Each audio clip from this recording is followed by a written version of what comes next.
Isn't housework your job? Why do I have to do it just because you were hospitalized? You originally said I didn't have to do the cleaning, so I absolutely won't do it. If you understand, then hurry up and clean.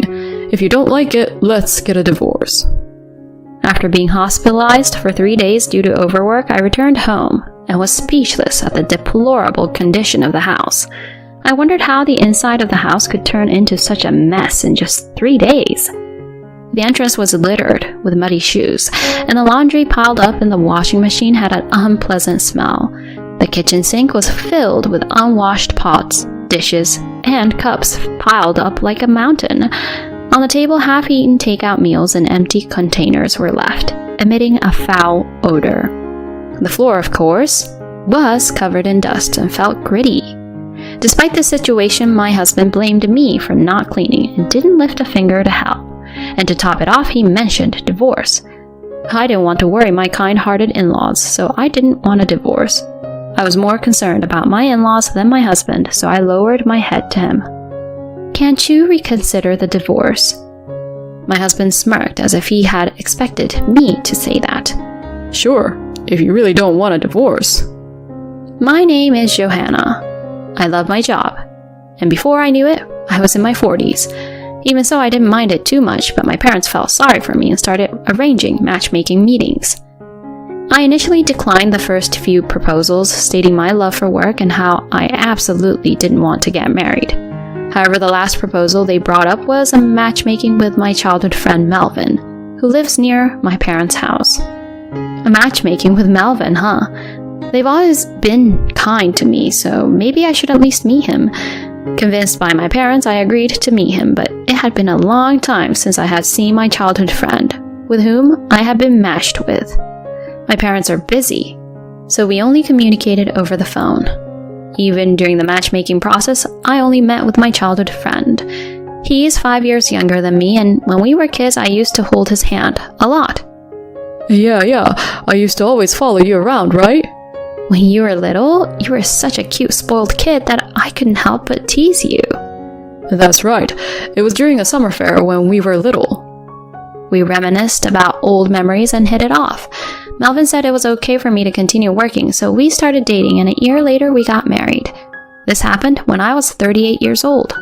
Since we did not have a wedding, Melvin, who became my husband, met my parents only at the introduction meeting, and after that, we did not see each other very often. To make up for it, my in-laws were very considerate and caring. I had often visited my husband's house since I was a child and knew his parents well. My in-laws were very happy that I was getting married. I'm so happy that you're coming to be our daughter-in-law, Johanna. Are you really sure about Melvin? Yeah.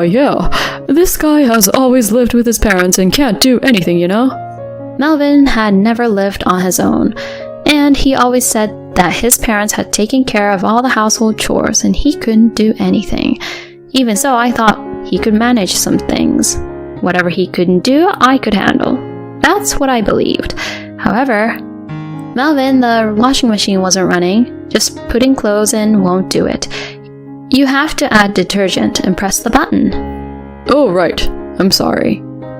It turned out that Melvin couldn't do any housework at all. I tried to teach him a few times, but he couldn't seem to remember and kept making mistakes, leaving me to redo everything.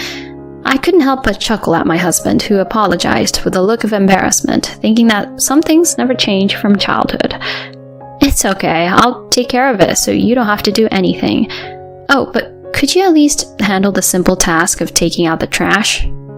I couldn't help it, so I decided to take on the household chores myself and asked my husband to handle the task of taking out the trash, something anyone could do. My husband is generally kind, but sometimes he has these moments that make me wonder. For example, when we were looking at my high school yearbook together, he pointed at a classmate and said, "This person looks ugly, wow." When talking about the school trip, "Johanna, did you go on the school trip? I thought you couldn't because your family was poor." He said these things seemingly without any ill intent. Even with the dishes I served for dinner, "This tastes bad. I don't want any more." He would openly express his thoughts, much like a child, and I wished he would be a bit more subtle in his words.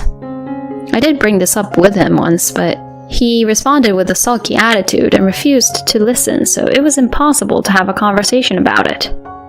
By the time we reached the 3rd year of our marriage, my job became busier than ever during the peak season, with about a month of continuous overtime.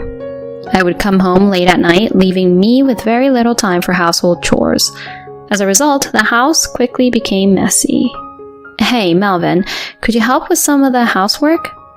Seeing how challenging it had become for me alone, I asked Melvin for assistance, but he frowned in response. Didn't you say I didn't have to do it? Did you forget what you told me? He retorted this way and refused to listen. With no other option, I began waking up early in the morning and cleaning late at night, sacrificing my sleep to manage the household chores. This was amidst the fatigue from work, and one day I collapsed due to overwork while at work. I had to be taken to the hospital, where I stayed for 3 days. Johanna, are you okay? My in-laws came to visit, expressing their concern. They brought me a change of clothes and necessary items. "I'm sorry for causing you worry. I was just a bit tired." "Thank you for the things."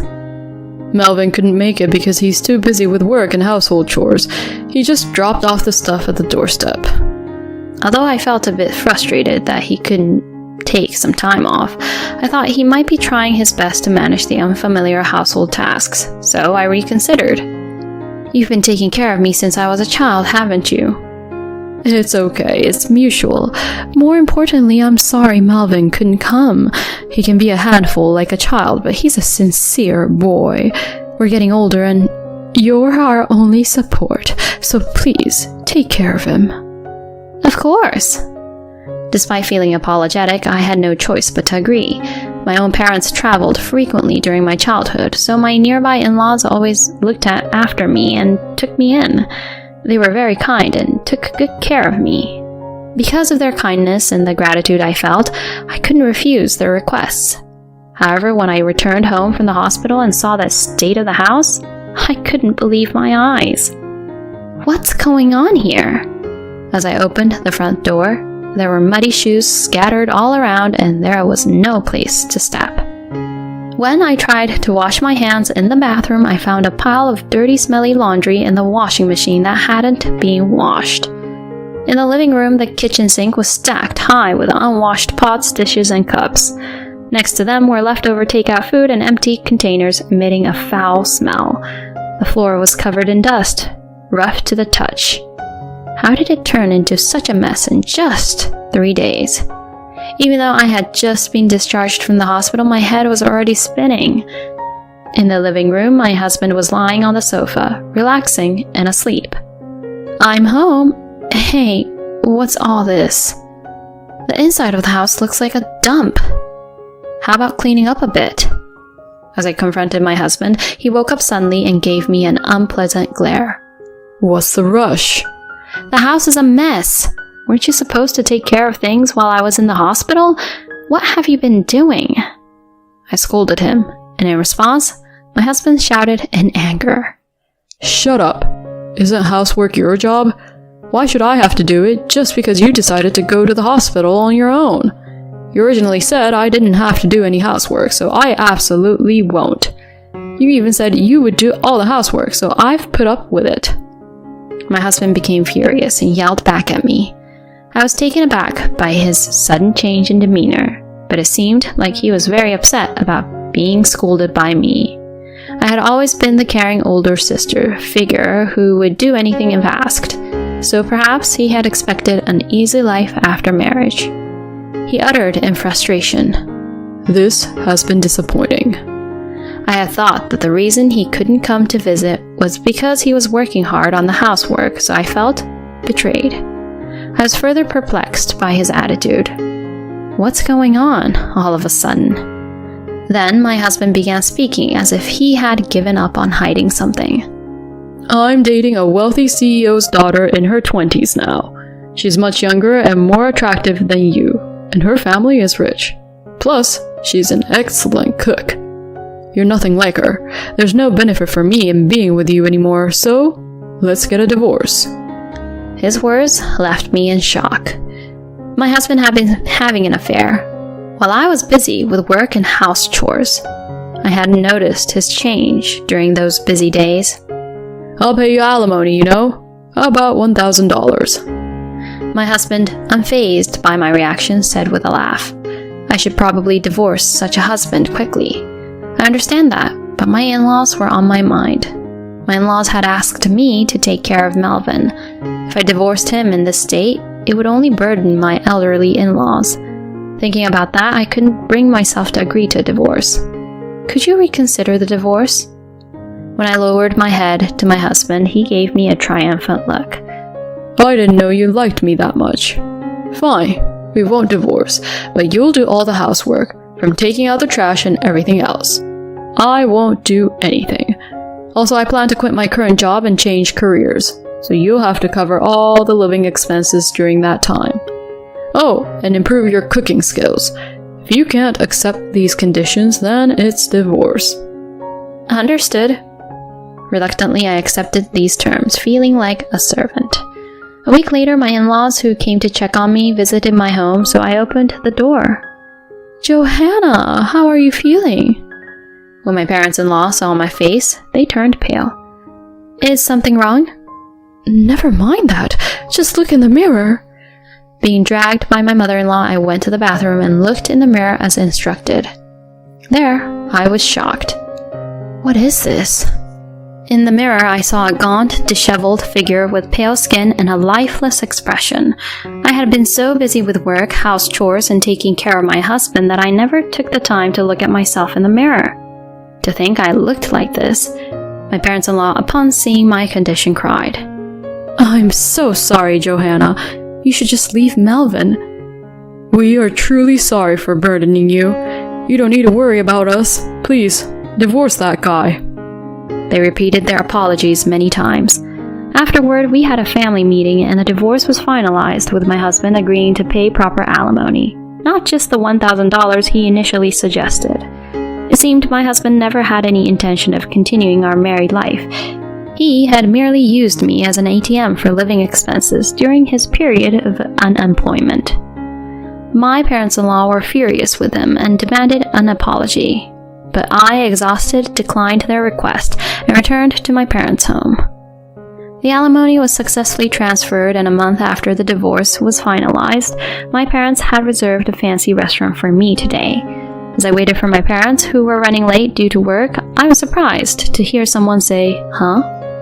I turned around and saw my ex-husband standing there with a smirk on his face. Beside him was his new wife. Isn't it, Johanna? You've aged, haven't you? You don't look 41. And you, just because you got alimony from me doesn't mean a place like this is suitable for a poor person like you, right? My ex-husband said, making a mockery of me. Leah is completely different. Her face and skin are much better than yours. A woman in her 20s is definitely fresher than a old hag. Plus, I'm happy because I married the president's daughter. Divorcing a poor person like you was the right choice.